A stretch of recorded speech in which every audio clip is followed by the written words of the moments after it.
Hello world, Michelle Chang here, and I've got a hot take for you.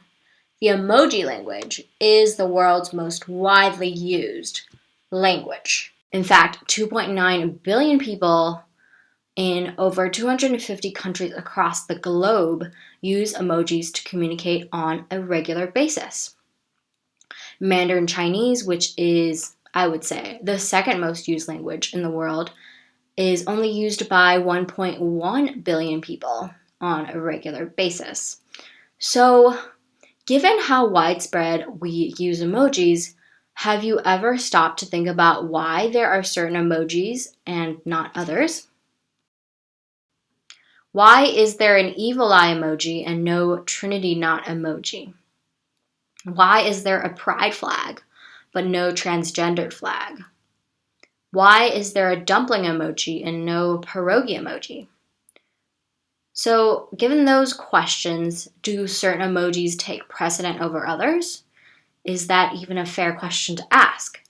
And if they do take precedent, how do we quantify why certain emojis are more important than others? It's tricky.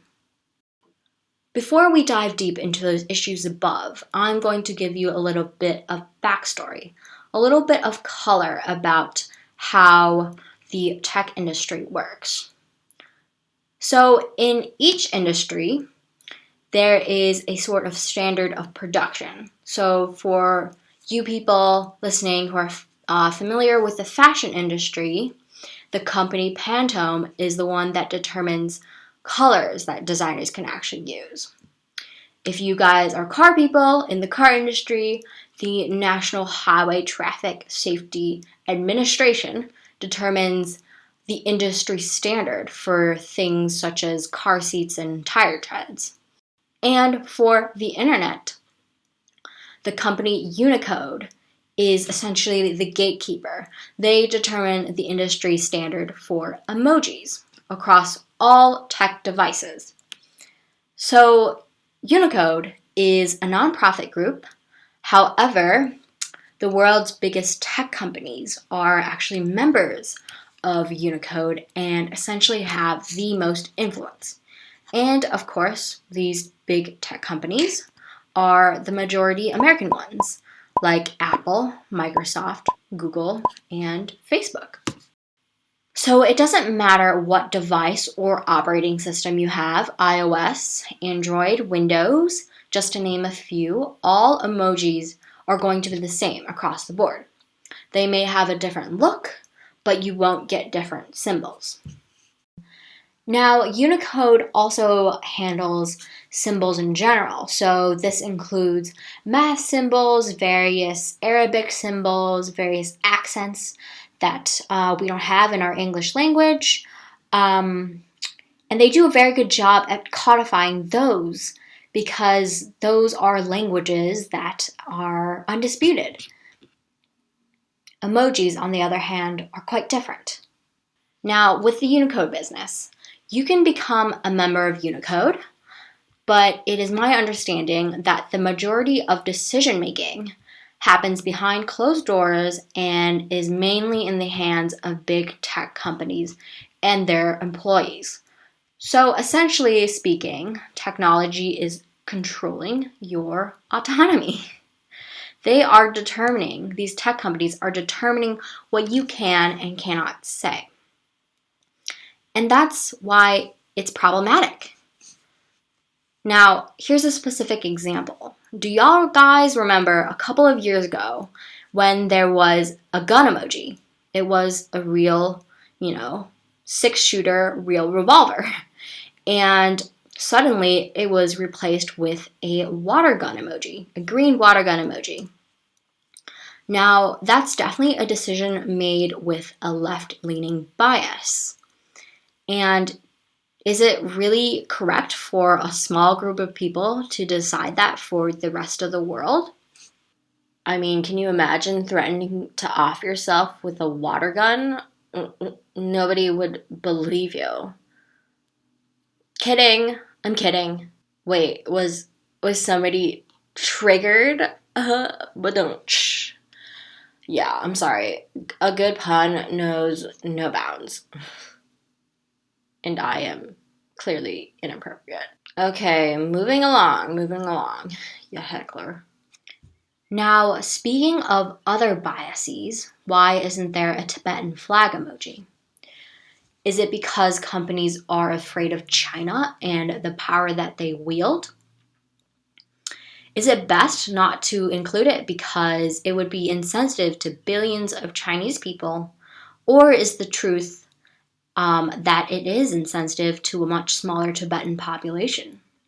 How do you make such a decision like that? On one side, having your own flag represented in the most widely used language in the world, the emoji language, means that you matter. But because it's not there, basically they're saying you don't exist and you don't have a voice and you can be silenced. Also, I have to bring up the point, like, is it really correct for a bunch of Americans sitting in Silicon Valley to decide this situation? Not even include Chinese people or Tibetan people on the issue, you know?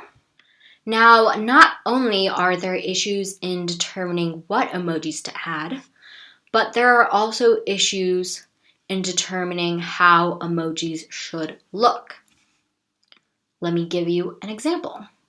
Why are so many different emojis with straight hair? So they're representing people with straight hair textures.